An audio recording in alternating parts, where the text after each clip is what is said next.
Cricket की news है।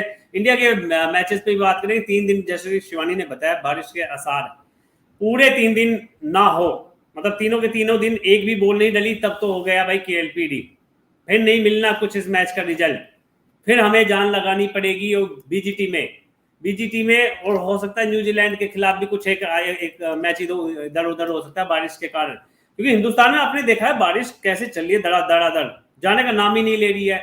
लेकिन फिर भी मैं ये मानता हूँ अगर किसी तरीके से 3.5 दिन का खेल मिल जाता है हिंदुस्तान को कानपुर में, तो 3.5 दिन में हिंदुस्तान की टीम अपने फेवर में रिजल्ट ला देगी। तो भाई वेदर फोरकास्ट मैंने खोल दिया फ्राइडे सैटरडे संडे का, जो कानपुर में यही 3 दिनों का खतरा है।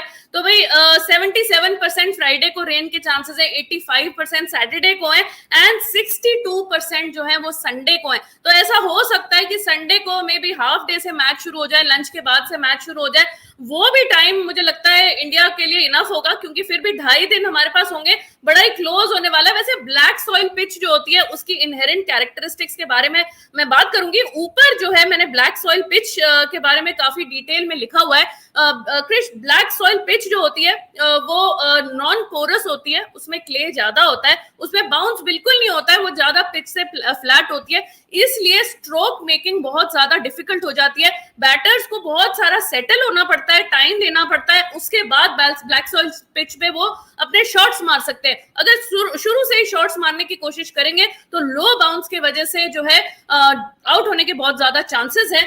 स्पिनर्स को ये नॉन पोरस होने की वजह से मॉइस्चर जो है होल्ड नहीं कर पाएगी, तो जिस वजह से ब्रेकअप होगी एंड स्पिनर्स को इसमें बहुत ज्यादा असिस्टेंस मिलने वाली है। इंडिया भी जो है वो सोच रहा है 3 स्पिनर्स लेके जाने के लिए। तो भाई hopefully maybe let's see if Kuldeep gets a look in, Axar gets a look in, will see who is the third spinner who comes in, और किस पेसर को, मे बी सिराज को बाहर बैठना होगा।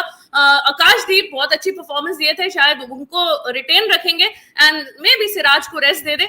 सो कॉम्बिनेशन देखना पड़ेगा, लेकिन सबसे पहले जो हमारे कंट्रोल में नहीं है विच इज द वेदर, इससे पहले फाइट करना पड़ेगा। इतनी इंपॉर्टेंट इसलिए है क्योंकि 5 होम मैचेस इंडिया को जीतना था in order to qualify for the WTC final. देखो गौतम गंभीर बड़े सीरियस किस्म के इंसान है, आपको पता ही होगा, इस चीज को सीरियसली लेते हैं।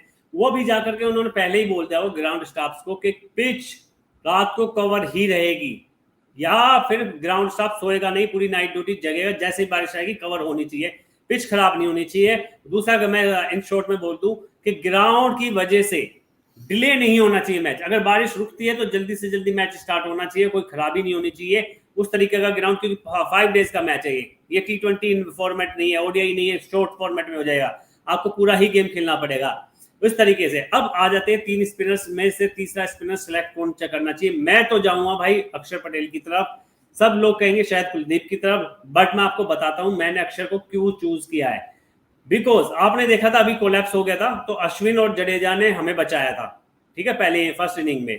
इस तरीके से अगर जिस तरीके का लो बाउंस रहेगा, टर्न एक्स्ट्रा रहेगा, हमारे स्पिनर्स के खिलाफ बैट्समैन अभी हाल फिलहाल थोड़ा सा ज्यादा दबदबा है नहीं, श्रीलंका में हम पिल के हैं स्पिनर से, तो उसको नजर में रखते हुए कि आपके पास एक बैटर और होना चाहिए, ऑलराउंडर बैटर जो जबरदस्त खेले, और अक्षर पटेल ने वो करके दिखाया। लेकिन इस पिच पे मुझे ऐसा लगता है जैसे कि शिवानी ने बोला कि समय लेना पड़ेगा, समय मतलब आपको लेट तक बॉल को जज करना पड़ेगा कि कितना लो है, अगर टिक गए तो खेल जाओगे। सबसे ज्यादा रन बनाने के चांसेस इस पिचेस पे मुझे रोहित शर्मा के लग रहे हैं, बिकॉज रोहित शर्मा ऐसी पिचेस पे काफी संभल कर खेले हुए हैं।